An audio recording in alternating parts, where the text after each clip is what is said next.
విద్యుత్ ఛార్జీలు పెంచి ప్రజలపై భారం మోపకుండా విద్యుత్ రంగంలో సంస్కరణ తీసుకురావడంలో కూటమి ప్రభుత్వం ఎప్పుడు ముందు ఉంటుందని విద్యుత్ శాఖ మంత్రి గొట్టిపాటి రవికుమార్ స్పష్టం చేశారు. మార్కాపురం జిల్లా కొమరల్ మండలం కసినాపల్లి గ్రామం వద్ద నూతనంగా ఏర్పాటు చేసిన 33/11 kV విద్యుత్ సబ్స్టేషన్ను ఆయన శాసనసభ్యులు అశోక్ రెడ్డి ఆధ్వర్యంలో శుక్రవారం ప్రారంభించారు. ఈ కార్యక్రమానికి జిల్లా కలెక్టర్ రాజబాబు, జిల్లా విద్యుత్ శాఖ అధికారులు, పోలీసు అధికారులు హాజరయ్యారు.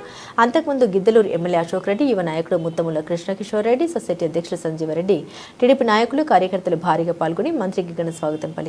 వేద మంత్రాల నడుమ అర్చకులు హరిహర కుమార్ శర్మ రిబ్బన్ కట్ చేయగా సబ్స్టేషన్ ప్రారంభమైంది. ఈ సందర్భంగా ఎమ్మెల్యే అశోక్ రెడ్డి మాట్లాడారు. కొమరూలు మండలంలో రైతులు, ప్రజలు తక్కువ వోల్టేజ్ సమస్యతో ఇబ్బందులు పడుతున్న విషయాన్ని మంత్రికి తెలియజేయగానే ఆయన స్పందించి నిధులు మంజూరు చేశారని తెలిపారు. ఈ సబ్స్టేషన్ ద్వారా చింతలపల్లి పంచాయతీలోని అన్ని గ్రామాలకు నాణ్యమైన విద్యుత్ అందుతుందని అన్నారు. మంత్రి గొట్టిపాటి రవికుమార్ మాట్లాడారు. కూటమి ప్రభుత్వం అధికారంలోకి వచ్చిన తర్వాత విద్యుత్ రంగంలో అనేక సంస్కరణ చేపట్టామని, గత ప్రభుత్వం పెట్టిన బకాయిల్ని పూర్తిగా చెల్లించామని, కరెంటు ఛార్జీలు తగ్గించి ప్రజలకు నాణ్యమైన విద్యుత్ అందిస్తున్నామని తెలిపారు. అలాగే సోలార్ విద్యుత్ వినియోగంపై ప్రజలకు అవగాహన కల్పించారు. ఈ కార్యక్రమంలో మండల స్థాయి అధికారులు, టీడీపీ నాయకులు, యువత, మహిళలు, ప్రజలు పెద్ద సంఖ్యలో పాల్గొన్నారు. రాబోయే రోజుల్లో కరెంటు బిల్లు పెంచకుండా నాణ్యమైన విద్యుత్తు ప్రజలకు అందించుకుంటా ముందుకు తీసుకెళ్లాలనేదే ఈ ప్రభుత్వ ఉద్దేశం.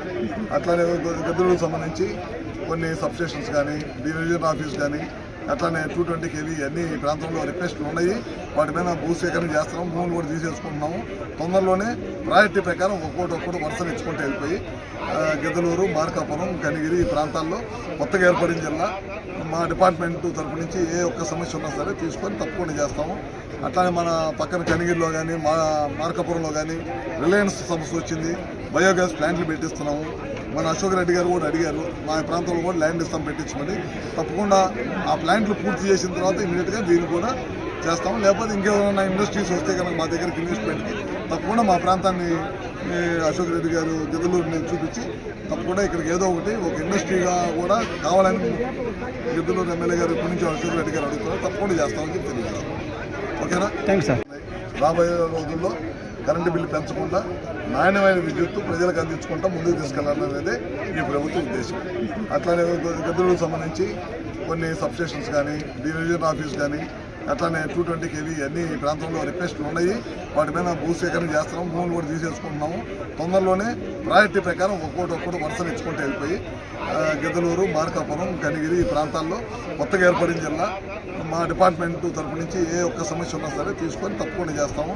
అట్లానే మన పక్కన కనిగిరిలో కానీ, మార్కాపురంలో కానీ రిలయన్స్ సమస్య వచ్చింది. బయోగ్యాస్ ప్లాంట్లు పెట్టిస్తున్నాము. మన అశోక్ రెడ్డి గారు కూడా అడిగారు, మా ప్రాంతంలో కూడా ల్యాండ్ ఇస్తాం పెట్టించమని. తప్పకుండా ఆ ప్లాంట్లు పూర్తి చేసిన తర్వాత ఇమీడియట్గా దీన్ని కూడా చేస్తాము. లేకపోతే ఇంకేమైనా ఇండస్ట్రీస్ వస్తే కనుక మా దగ్గరికి ఇన్వెస్ట్మెంట్కి తప్పకుండా మా ప్రాంతాన్ని అశోక్ రెడ్డి గారు గిద్దలూరుని చూపించి తప్పకుండా ఇక్కడికి ఏదో ఒక ఇండస్ట్రీగా కూడా కావాలని గిద్దలూరు ఎమ్మెల్యే గారు ఇప్పటి నుంచి అశోక్ రెడ్డి గారు అడుగుతున్నారు. తప్పకుండా చేస్తామని చెప్పి తెలియజేస్తాం. ఓకేనా? Thanks sir.